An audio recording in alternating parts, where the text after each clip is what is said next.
आज विश्व प्रवासी पक्षी दिवस है। ये प्रत्येक वर्ष मई और अक्टूबर के दूसरे शनिवार को मनाया जाता है। तो तिथियां तारीख बदलती रहती है। उसमें जब झील तालाब जमने लगते हैं, बर्फ में परिवर्तित होने लगते हैं, तो पक्षी अपना बसेरा बनाने के लिए गर्म स्थानों की ओर रुख करते हैं, गर्म स्थानों का चयन करते हैं। इतने कई किलोमीटर की लंबी यात्रा करके वो यहाँ पहुँचते हैं। ये गर्म स्थान है, ठंडे जो देश हैं उनकी अपेक्षा यहाँ पर आकर के अपना बसेरा बनाते हैं। अब इसमें इस बार की थीम है, विश्व प्रवासी पक्षी दिवस की थीम है लाइट पॉल्यूशन, प्रकाश प्रदूषण। प्रकाश प्रदूषण प्रतिवर्ष 2% बढ़ रहा है। कायाकल्प केंद्र इसके लिए या शहीद उद्यान तो अलग चीज। कायाकल्प केंद्र की यह है कि कायाकल्प केंद्र में लाइट ही नहीं, हम सौर ऊर्जा का उपयोग करते हैं, बहुत कम से कम उपयोग करते हैं। हमारे यहाँ लाइट अगर चलती भी है तो पक्षियों के लिए उपयोगी है। वो जुगनू जैसी लाइट होती है। जुगनू पक्षी ही है, वो पक्षी या कीड़ा है वो भी है, तो जुगनू जैसे प्रकाश होता है। इसलिए यहाँ पर आज 50 घोंसले हमने लगाए हैं कि जो पक्षी बाहर से आते हैं, हमने यहाँ पर वैसे पक्षी देखे भी हैं, आते हैं, इनके दाना पानी और आश्रय की व्यवस्था कर रहा हूँ।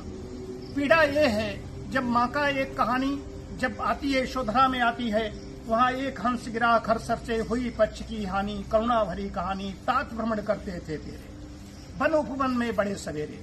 एक बड़ी मार्मिक, मुझे बड़ी जो हमने प्राइमरी में जब कहीं जूनियर में पढ़ी है, वो मुझे बड़ा कारुणिक है, अंदर से आंसू निकल पड़ते हैं।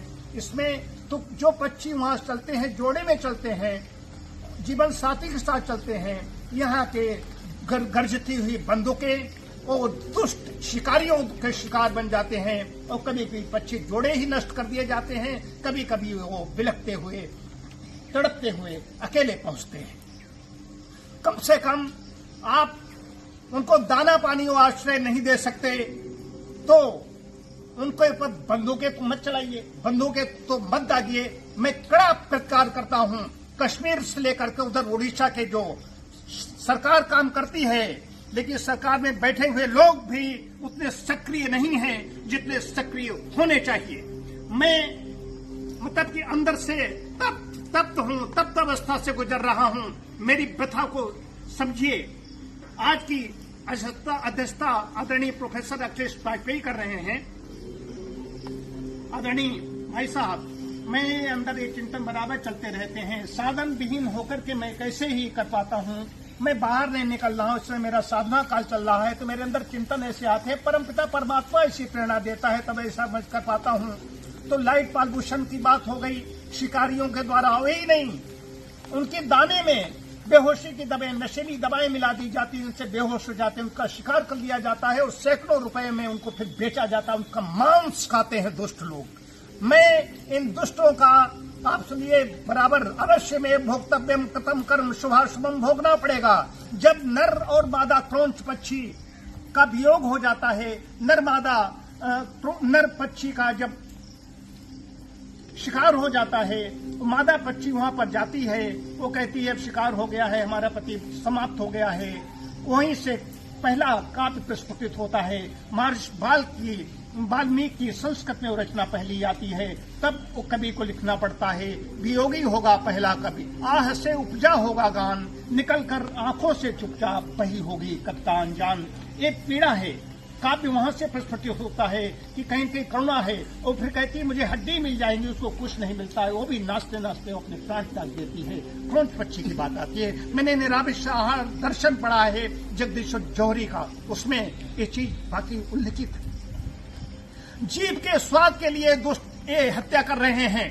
और यही नहीं, चाहे यहाँ के पक्षी बिहार हो, वहां पर भी ऐसे शिकार हो जाते हैं। कुछ लोग उनको पिंजड़े में कैद कर लेते हैं। मैं इन सब चीजों के खिलाफ हूँ। मैं इनका विरोध करता हूँ, खंडन करता हूँ। जय हिंद, वंदे मातरम। आदरणीय प्रोफेसर वाजपेयी जी जो इस कार्यक्रम की अध्यक्षता कर रहे हैं, उनसे मैं निवेदन करता हूँ कि वे अपनी बात रखें। आदरणीय वाजपेयी।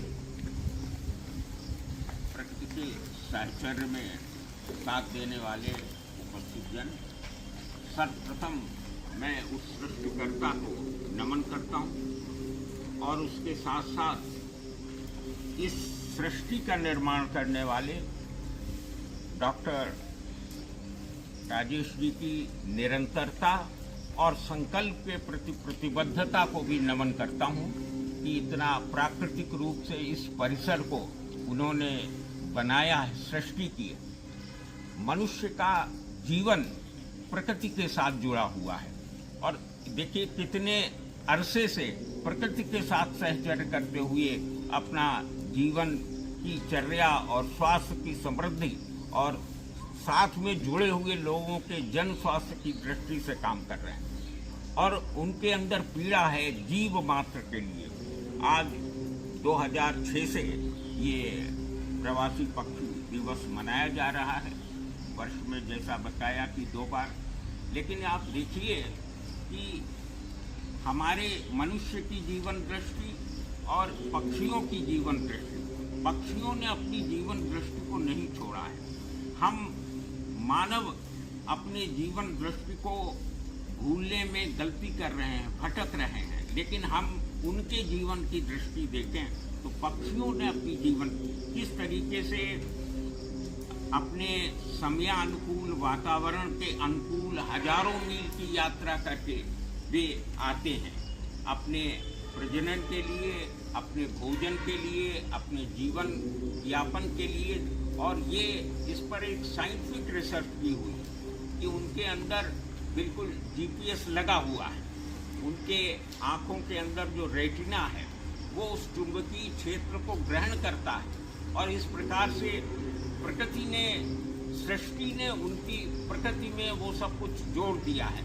उनका शास्त्र, प्रकृति का शास्त्र उनके जीवन के साथ चलता है और इसीलिए वे अपने जीवन को अनुकूल बनाने के लिए भ्रमण करते हैं, प्रवास करते हैं, मौसम के अनुकूल पहुंच जाते हैं। हमको, मानव को उन पक्षियों से प्रेरणा लेनी चाहिए और अपने जीवन के उद्देश्य को क्रियान्वित करना चाहिए। धन्यवाद।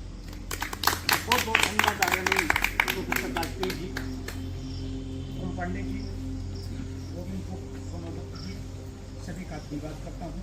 इसी के साथ ही इसका मैं समापन करता हूँ।